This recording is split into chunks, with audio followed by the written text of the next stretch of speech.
Well, hello everybody and welcome to the channel. This is David Bianco. So today was a special day.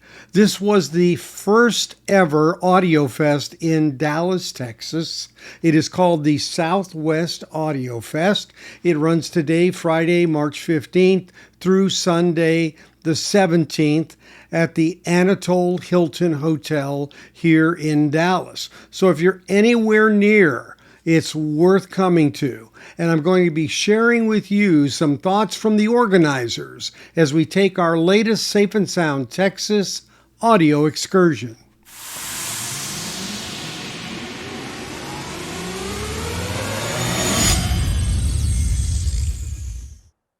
Well, this is entering the hotel itself. This is a huge facility, multi-floor, and it has visibility of the actual floors right here within the building. Kind of unique. So you can see they're setting you up here for registrations at 10 a.m., a little less than an hour away. We've got a mezzanine area up above here that has some actual listening rooms that are going to be there, including Scott Walker. So definitely going to spend some time in this area. This is basically where the registration will be. There's multiple floors. You get on the old elevator there and go up and go to 12th floor for certain vendors, and then the 14th floor has the other ones. And we'll be taking a look at all of those. There's that one.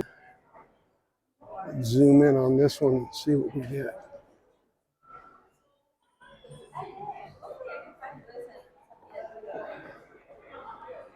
What did we do without phones? Absolutely. I mean, like 10 years ago. You know? You got it.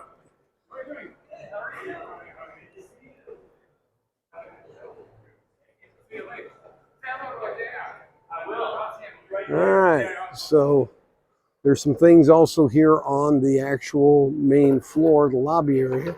You see this goes way up. The rooms are way up here interiorly. The registration desk getting ready to do its thing. Quite a view. That's what it looks like from the top. Registration area. Some of the vendors down there. We're up here on the 12th floor. And 2 floors above us, at the 14th floor, is another set of activities.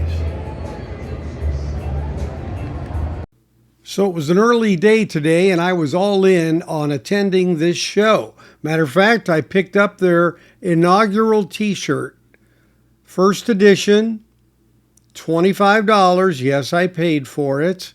And I'm proud to have been there. It was a great morning and a great start. And it really showed me that there are quite a few high-end lovers of equipment here in the Dallas area. Now, this is a Friday, of course, so it's also the end of spring break week. So there are a lot of people who are maybe coming back from vacations with the family. The traffic was pretty light this morning during rush hour. So I'm assuming things are going to pick up a bit more, although as the afternoon went on, things did pick up. It was at one of the better hotels in the area. It's called the Anatole, A-N-I-T-O-L-E, and this was acquired by Hilton some years ago. And it's a very large, multi-structured building, 14 stories. It has a lot of shops, has a lot of events and activities. It has a top golf area. It has an area for virtual top golf use. We have an area for indoor pool and indoor water park kind of thing. So there's a lot to do. It's a great venue for holding one of these. So I really was impressed that they picked one of the best spots in the area to do this and didn't go on the cheap, so to speak. And I really appreciated that because it does leave a really great impression upon you when you see the way things are laid out. Now, I'm going to be going through some of the rooms I went through and discussing what I saw as the weekend goes on. but I did grab the two organizers who were in fact available to me in the afternoon. And they were very great, Gary and Lou, and we're going to have a bit of an interview with them so that you can get an idea of how this came to be and where this is going in the future. So we got Gary Gill and Lou Hinkley here, right, guys? Yes. Right. Thank you for taking a few minutes. Wait a minute, are you? He's Gary Gary. or Lou? I'm working No, on he's it. Gary. Let me think about it. Yeah. All right. Well, you guys have brought something to Dallas that I've been waiting for a long time. And first, thank you very much for bringing it here. It's been a great show so far. What made you decide to come to Texas/Dallas? My son lives here, to tell you the truth. There you go. And so I got to know a little bit about Dallas, and I realized that this is a great demographic for audio. There's a lot of people that love audio here, a lot of people that can afford high-end audio. Yep. And it's so centrally located in the country. Right. So it's kind of a Two no-brainer. airports, right? It's a no-brainer. Yeah. It's a Yeah, no-brainer. it's a It's a no-brainer. no-brainer. Good. Yeah. And Yeah. I got to say, Lou had the initiative, and he's the one who brought it up And to the my vision. attention. The vision. The vision. No vision. The vision thing, as they used to say. The vision, yeah, without the drugs. Without the drugs. Yeah, Yeah. right. Cool. And it's Lou's idea, and we had a conversation and got together, and Well, Great. to be fair, Gary, we develop these ideas. Yeah, well, Sure. You or I initiate, and then we build Right. it up. It's Right. a Right. good teamwork, and Right. it's been really Right. good. Right. Right. So I know you sold out all the rooms. Yeah. In terms of that, how about the participation rate? I mean, for people like myself coming to the show, are there a lot of people from? Do you know what the demo is right now? At least, basically, a lot of locals. Roughly. Yeah, roughly. It's been largely, around Texas, Right. Dallas, but I know from pre-sales where we find out where people are from, we've got people coming in from all over the country. Right. Okay, so it's and that will happen more in coming years. But I Okay. can tell you for sure, spoke to people today from Austin, Houston, Oklahoma City. We know we have them coming from Vegas. Well, And then good. where else? I think Florida. New Orleans. Oh yeah, sure. So, I mean, Sure. we're surprised how many people from Oklahoma we have Yeah. coming. Yeah. A lot of. Well, I think Oklahoma has a big audio. We opened the community. border Definitely. for them actually, so they could come to this. Okay, you're a little bit of. That's the old Texas, Oklahoma. That's it. Yes. Yeah, it is. It is great. But that's something that we have, been waiting for. I think, in terms of this. So again, it's been a real benefit to the people of the area. A lot of people are wondering, is this going to be annual? Is it every Oh, other year? What do absolutely. you think? We're Every locked year. in. We're Every locked year. in for next We year. already You're signed locked the in. contract for next year at this hotel. This More rooms. is a really nice Thank venue. you. It is Thank a you. really nice venue. Well, there's a reason for that, but Yeah. Yeah. It's and we have, we already have the contract. We have a lot more rooms Yep. booked for next year. Good. So it'll be, God willing, it'll be a much bigger show next year. And Yeah. I know there's a lot of potential vendors that are here kind of incognito. Okay. They're checking out the show because they want to know the same Yes. answers. Yes. Are you going to I'm have sure. it next year? And we are. And Yeah. they're checking us out. And Sure. we've got plans. So Yeah. we're No, going our to goal continue. is to have this. Will be an annual show ongoing. Great. So Oh, that's super. if everybody's good about telling their friends and supporting the Right. show, Yep. Dallas will have Yep. a show for as long as they want. Good. Well, I want to promote it myself. I want to get this out tonight so there's people who could come tomorrow and That'd Sunday be great. as Thank you. well, because to me that's how you build community. Yep. And Yes, we appreciate it. I'm more of a vinyl person, but digital as well. But Yep. it's an extension of that, and I've seen a lot of great equipment here. Just Well, really awesome things I've never heard before. I'm hearing, and Yeah. that's what it's We're all going to have about. more and more and every you- year. And you just said a word that really hits on what we do, community. Right. Because Yes. like I jumped into this game after 30 years of building speakers, which I still do, but I jumped into this, and the audio community has been good to me, Right. and it is a community. And with COVID, we learned everybody, when they work the shows, they miss seeing their friends. Right.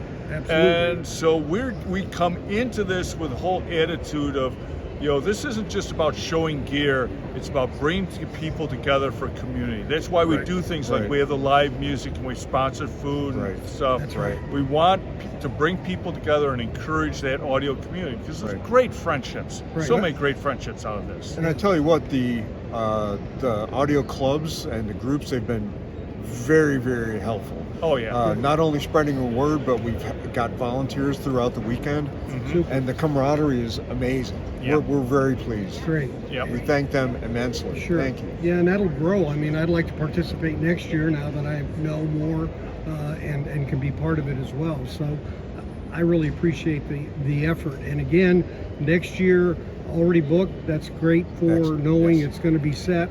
I thought to myself, I live locally. I wish I'd have stayed at the hotel, though. It would have been a lot less hassle for me. Right. So Beautiful hotel. Yeah, it is. Live and learn, right? Yes. So, Next year. Anyway, next year for sure. Well, thanks for your time, guys. Congratulations. Thank you. And Thank you. Appreciate it very much. Thank you. All right. Thank you. So 2 great guys. I appreciate them taking the time. Right there at the end, Lou said thank you, and my thing cut off too quickly. He said, thank you, Dallas. So they very much are appreciative of the response that they've gotten and of the facility that they have, and this initial push for year 1 to get this started. Takes a lot of effort, takes a lot of energy. As they said, some local clubs were helpful in it, which is great, because honestly, on the street, when I would ask some people more in the audiophile vinyl community, a lot of people didn't know it was happening. Now, that brings me to a different point, and that is there weren't a lot of examples of analog being played. Almost all of the demos that were being done were streamed in some way, shape, or form. There were some booths that had a few turntables here or there. There was no representative from a turntable company or anything, Techniques or VPI or whomever, Riga. There were a few dealers that deal in VPI, but definitely you could tell that was definitely not the focus here. And so this top end here has some of the higher end DAC capabilities, and that seemed to be the sweet spot of where most people were, at least as far as what was presented. Overhearing a lot of conversations. I heard a lot of conversations related to bit rates and sampling and all the types of things that go into the digital formulation of creating sound. And I didn't hear near as much about cartridges or styluses or any of that. Again, very few booths even had a turntable. Charles Kermis was here with his system for cleaning and restoring, I might add, and I'm going to be releasing a separate video on that as I spoke with him in today's Southwest Audio Fest during the morning time early before things got really moving.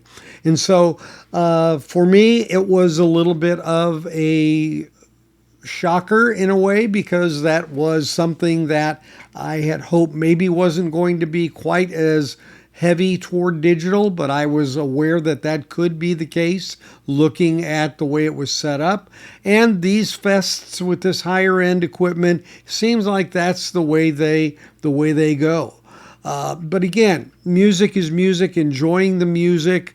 I will put out some separate videos on some of the equipment I saw, some of the impressions I had. All I can say is one simple thing. The dollar figures in and of itself does not really tell you automatically that it's going to sound better to you. Now, is there more potential there? Of course, there probably is.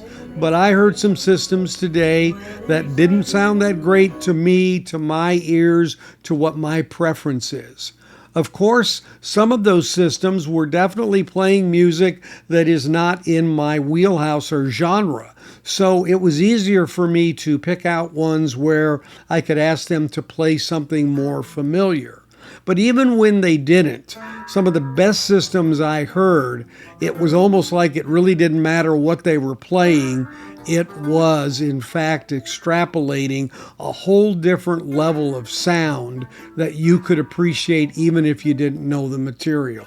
So we'll talk more about that. But again, we're kicked off here. This is also going to be running from 10 to 6 tomorrow, Saturday, and from 10 to 4 on Sunday. So if you're anywhere in the drivable vicinity of Dallas, Texas, you might consider taking a ride and seeing what's going on. There's a one-day pass and a multi-day pass, of course. Very reasonable pricing, and again, a great venue. And again, if you do come, ask for that discount ticket for parking, because parking is expensive around this hotel like many others. So for now, that's it for my intro to this first ever Southwest Audio Fest. Thanks for joining me. If you haven't subscribed, please consider doing so by clicking on the bell, and also a thumbs up or like is appreciated, as are any comments or questions, if you have any, that I might bring to the show on Saturday or Sunday. So for now, thanks for tuning in, and we'll catch you next time on our Safe and Sound Texas audio excursion. Take care, everybody.